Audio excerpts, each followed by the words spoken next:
still here at the conference. You have your talk this afternoon, and I'm here to ask you questions that have nothing to do with all these things.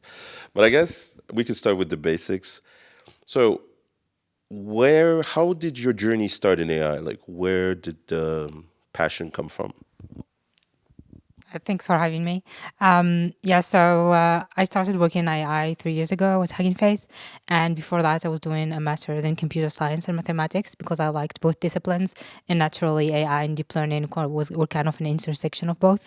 And so that was a bit before ChatGPT. And I think I kind of joined at the right moment. When ChatGPT happened, it was like, okay, this is the right place to be. It's moving so fast. There's so many things to do. So that's how I got in.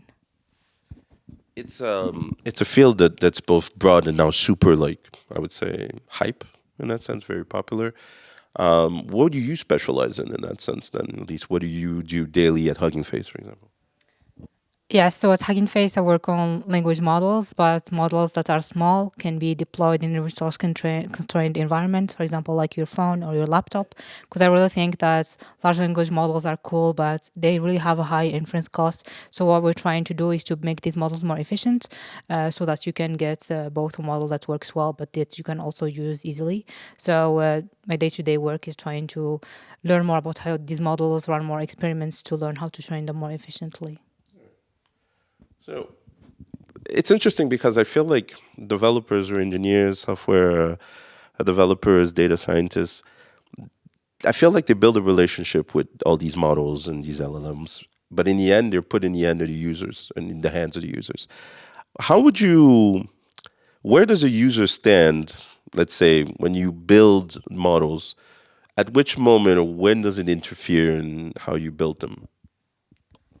Yes, I think that's an important question. You should keep the user in mind, like since the early development cycles, because this way you can answer some questions. What should be the size of this model? Which languages should I train this model on? That depends on who the end user is.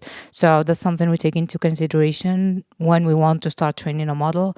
For example, next version, we want to make it multilingual so that it's useful to more people. We also want to make the model large enough that it's useful, but not too large so that it can fit in multiple devices. So user is really important to the development cycle. Yeah, I see it.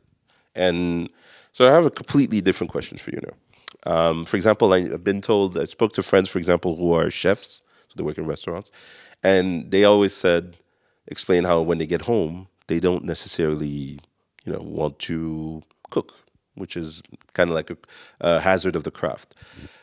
How do you use, like, I know now people use in so many different ways, all these LLMs and all these models, but you daily, what's your relationship with LLMs at this point?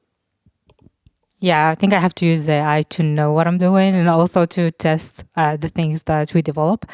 So I kind of use AI in a lot of aspects for work. For example, for programming, I use Cursor with like other models to develop. But I also, for like day to day, for example, sometimes if I have a talk, I use ChatGPT to help with my slides. And for more generic things, because these models have have a lot of knowledge, and sometimes you can have an interesting discussion with an AI. I learned that recently, indeed. Like at first, I was giving tasks to an AI or to LLMs, and then I really started engaging based on the response they would give me. It made me want to formulate sentences. Oh, thank you. How are you? Until I discovered that saying thank you costs money to OpenAI. So, anyways, but then okay, so let's dive a little bit into that. What would be the most random conversation you ever had with an LLM? Then, personally.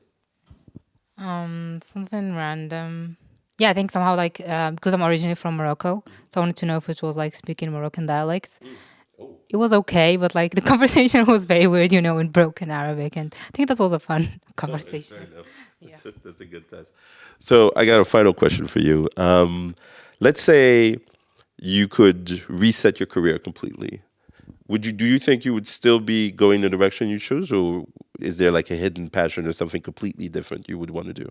So nothing to do with what you're doing now.